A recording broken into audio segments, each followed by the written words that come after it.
WagerTalk and Sports Memo customers love $9 Mondays, where each package is just $9. For a limited time from June 1st until June 7th, we're offering a 30-day all-access pass from your favorite handicapper for $210. That's only $7 per day. This special includes all daily plays from your favorite handicapper every day for 30 days, including 5% plays normally priced at $39 alone. Use coupon code June30, good for multiple uses at WagerTalk and Sports Memo. Once you sign up, you'll get every play sent to you as soon as they post it.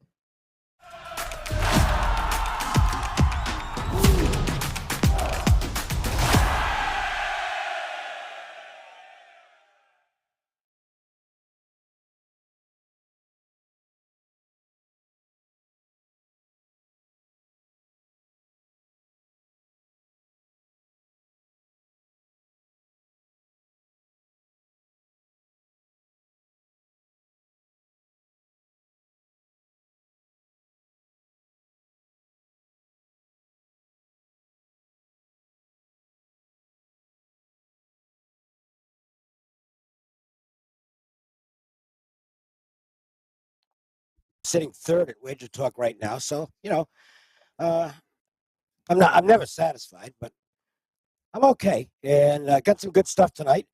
Best bet on tap tonight, which is available right now on my homepage, wt.buzz/DC. Steve, how about you? Yeah, it's baseball's been going good, Dave. At 67% for the month of May. I think we're seeing things well in baseball. NBA's been great for over a year now, and the NBA Finals, of course, start tonight. We did a preview show yesterday here. Myself, Jay Money, Teddy Covers, Joe Ranieri.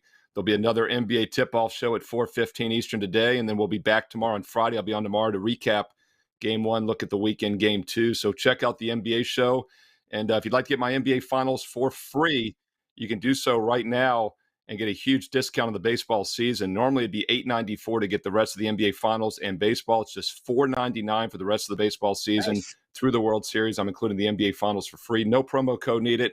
Check it out. I've got 3 strong best bets tonight. Steve Merrill, WagerTalk.com. And with no further ado, let's bring in Drew. It rhymes. I'm your setup man. You're so big now you need a warm-up guy, I guess, apparently. Nice. A little opener here from Steve Merrill. I appreciate it, Steve. Stepping in, stepping up. Technology is a great thing when it's working. It's working now, guys. We got 3 good games on the slate. Best bets at the end. Let's get into it. Steve, this is a good one right at the top here. San Francisco Giants, Miami Marlins. I was breaking this one down for a while.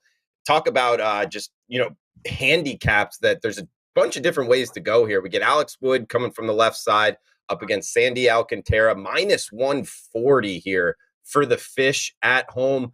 Not normally used to seeing this Fish lineup laying that kind of price to a team that won over 100 games just last season. But the Giants, speaking to their current form here, the last 15 or so games not being all that great, total of 7. You liking anything in the Fish tank tonight, Steve?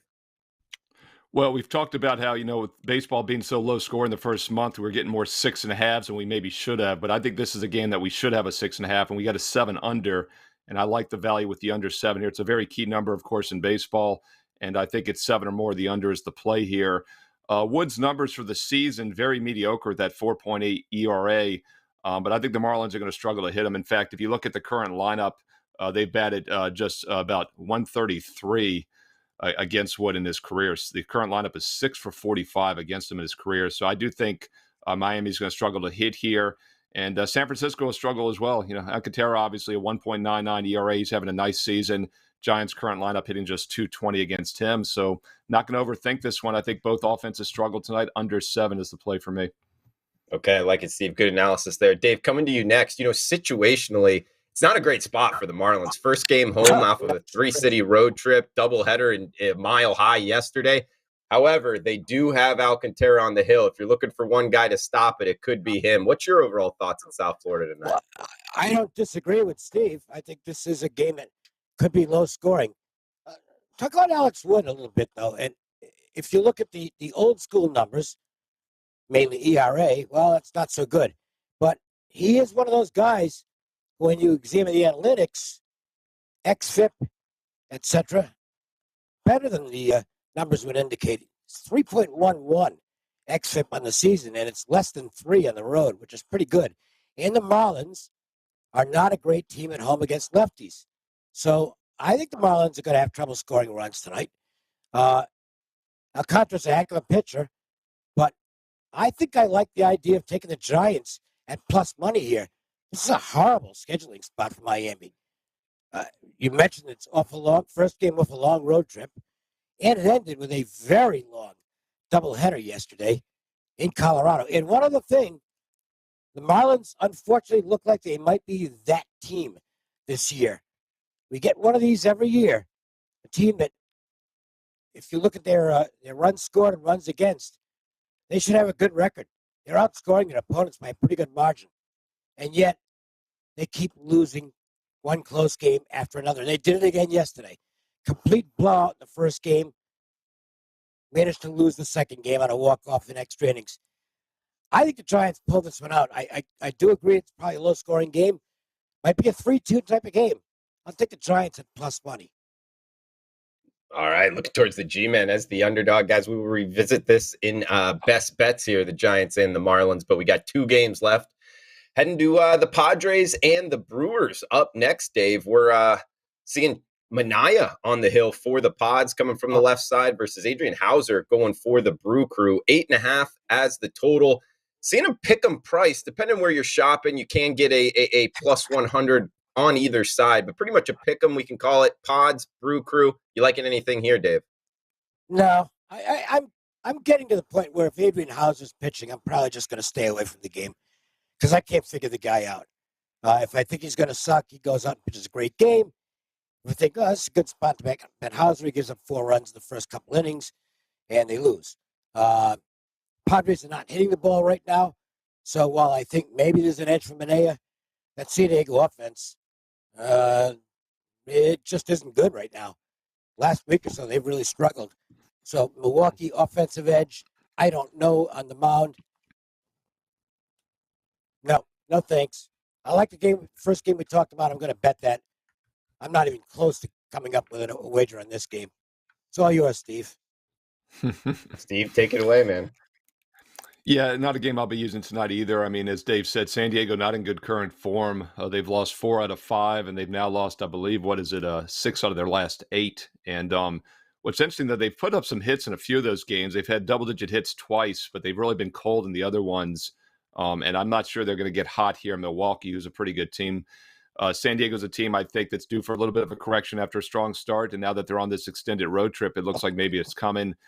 So I'd probably lean towards the Brewers if I was going to play this one as the home team. Basically at a pick 'em. You can even get them as a slight dog now in some spots. They opened as high as $1.25. Now it's pick 'em, even a slight dog. So we have seen a little bit of money coming on San Diego. I'm not sure I totally agree with that move. And Milwaukee not exactly crushing the ball either. I would have probably liked the under at 9 or more in this game, but we're currently sitting 8.5 to the under. So it doesn't look like we're going to get that key number of 9. I'd lean under still, would have liked it more at 9 or more. And I'd probably lean towards the Brewers if you're looking to play the side. Guys, we got 1 game left. Check out Steve Merrill, Dave Koken, WagerTalk.com. Plays up and available. We got the nightcap for tonight's slate. Last game on the card here, and it's a good one.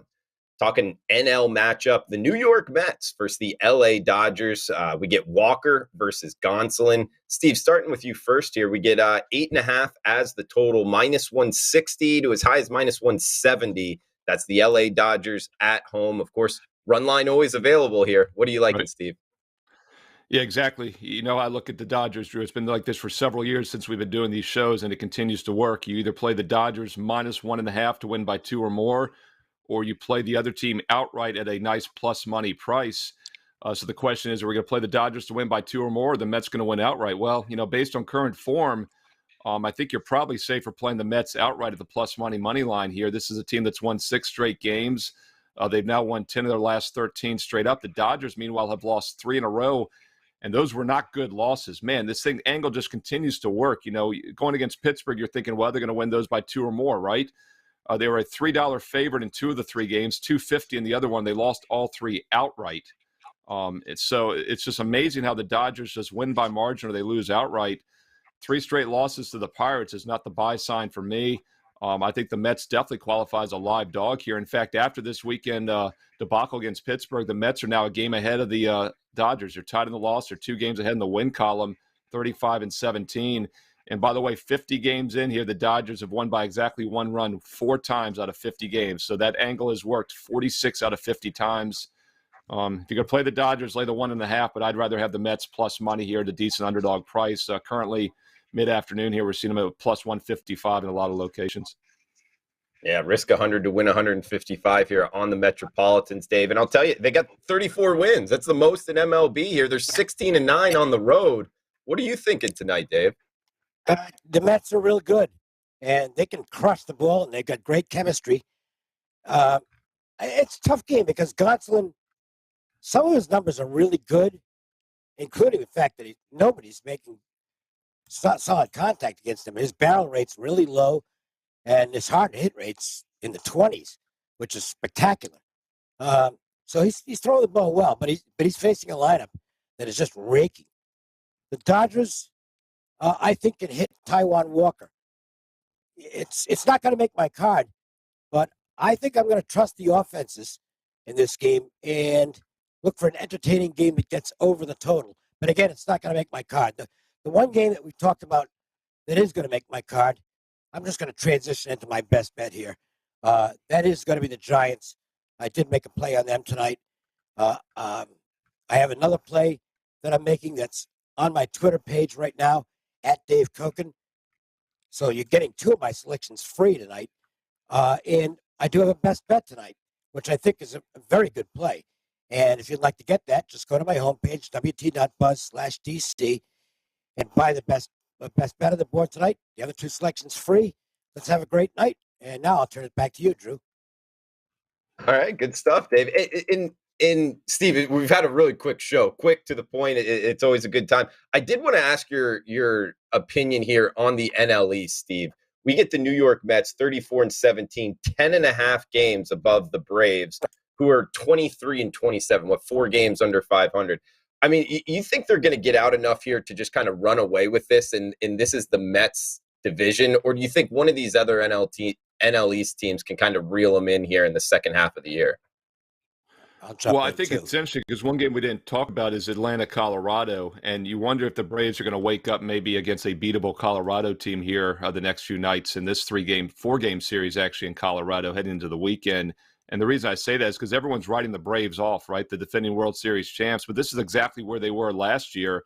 They were a below 500 team about halfway through the season. And don't forget, same division 3 years ago, 2019, my Washington Nationals, 19-31 their first 50 games. They go on to win the World Series. So, yeah, the NL East, the NL East, like we like to joke the last few years, has still won 2 of the last 3 World Series. And both of those teams are below 500 right now, and 4 of the 5 teams are as we speak. It was interesting, Dave mentioned how Miami keeps losing close games. Definitely exactly right about that. They did it last year as well. In fact, late into the season last year, Miami was the only team out of all 5 that had a positive run differential at one point, I think going into like August last year. This year, they're now 20-28. Their expected one loss, 26-22, is their plus 16 runs on the season. That's a net difference of like 14 games one way or the other, or 12 games one way or the other. So I do think there's some value. One thing I pointed out a few weeks ago in my weekend video is that some of the top offensive teams have all been in the NL East. The Braves, the Phillies, the Nationals had the best batting average on the road after the first quarter of the season. So I think there could be some value with NL East teams, especially after the slow start. And you wonder if they maybe are going to catch up to the Mets. Maybe they come back down to earth. The Mets have only played 14 games out of 52 against winning teams so far. So they do have some tougher opponents on deck. Oh, good point there. Strength of schedule. I don't think anybody's catching the Mets. Now, the one caveat is if Scherzer doesn't get back and if DeGrom stays hurt all year. But if those 2 guys come back, forget about it. The division's over. The Braves don't have the pitching. And the Marlins don't know how to win. The Phillies, I don't think Girardi's got a clue at this point. And the Nationals suck. The Mets are loaded. And the Mets have great chemistry this year, which they haven't always had in past years. But Buck Showalter has been the right guy to come in and put things together in that clubhouse, which I think had been fractured at times. They're not having those issues this year. They're having fun. And they're really good. I think, look, I got to tell you, I mean, if Scherzer is okay, and it's a big if, but if DeGrom is okay, second half of the season, they're your World Series favorite. they've got the best roster.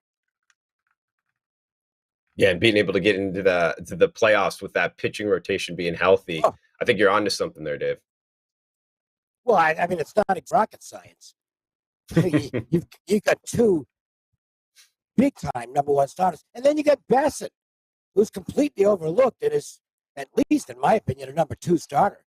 What a rotation that is going into the playoffs.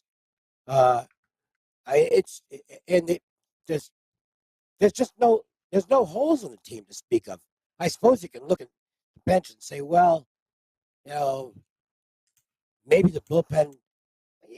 It's a big maybe. Look, we know the Mets are spending like crazy. They got to go out and pick up another bullpen piece. If they figure our bullpen needs fortifying, they'll go out and get somebody in the second half of the season, and those guys will be readily available. They always are. Good points from Dave Koch, and number one at WagerTalk the last 4+ years in MLB. Check them out at WagerTalk.com, guys. Hey, for my best bet, getting back into it, and then Steve, I'll throw it over to you. I'm going back to the first game we talked about here in South Florida. We get the San Francisco Giants, the Miami Marlins, and we get the Giants plus 130. Look, guys, I don't like the Marlins are my team as a fan, but hey, winning money, that's what this industry is about. And Alcantara, I don't like going up against him. I mean, look, if you don't know about him yet, he actually leads the majors this season in going 8 innings. He's done it 4+ times. And if he's able to do that and shut down the Giants, we're going to be in trouble. But plus 130 on the Giants, a team that I think's riding a little bit under the radar. And situationally, this is really going up against the Fish. I mean, they were just on a 3-city road trip, their first game home, no off day. And just yesterday, they played a doubleheader a mile high in Coors Field where they threw 10 pitchers. In the second game, Rogers only went 3 innings, so they went through their bullpen. The situation doesn't set up well offensively for them either. Their OPS against Wood is very low, and actually Alcantara has struggled in the past against the Giants. They have just under an 800 team OPS against them, so one of the best hitting teams against the Marlins ace. All of that adding up to plus 130 on the Giants for my best bet. Throw it over to you, Steve. I know you got a lot going on at WagerTalk.com, seeing it well. What do you got going on, and what's your best bet? Yeah, big card for Thursday night, Drew, at WagerTalk.com. I've got 3 strong best bets, including the Game 1 winner between the Celtics and Warriors, my Game 1 NBA Finals best bet, 2 baseball best bets tonight as well. You can get them each a la carte, get a 2-for-1, a 3-for-1 special, a 1 week, whatever you want, or get the NBA playoffs for free. The complete finals, including my best bet tonight, for free when you get that tremendous discount on the rest of the baseball season. Combined, it normally be $8.94. I'm doing it for just $4.99. That's every baseball play through the World Series in November, the next 5+ months for $4.99. And you're getting the NBA Finals included for free, including all 3 strong best bets tonight. No promo code needed. Go to my page right now, Steve Merrill, WagerTalk.com. You can use shortcut code WT.buzz/SM. Let's look at a free baseball play for tonight. A game that was just a bit outside from making the cut Thursday night. You know, obviously the Mets are a live dog tonight, best record in the National League. I like them at plus 155. You either play the Dodgers minus 1.5 on the run line, or you play the other team outright. There's only 4 of the 50 Dodger games have been exactly a 1-run win. So I would lean towards the Mets if you're looking at the side, but I think the best way to play this game is actually the over 8.5, and I'll make that the free play for tonight on Thursday. 2 best teams in the league. You normally look for some strong pitching. Well, you got 2 good pitchers statistically on the mound tonight, but I think Walker and Gonsolin are going to struggle a bit because both offenses are red hot.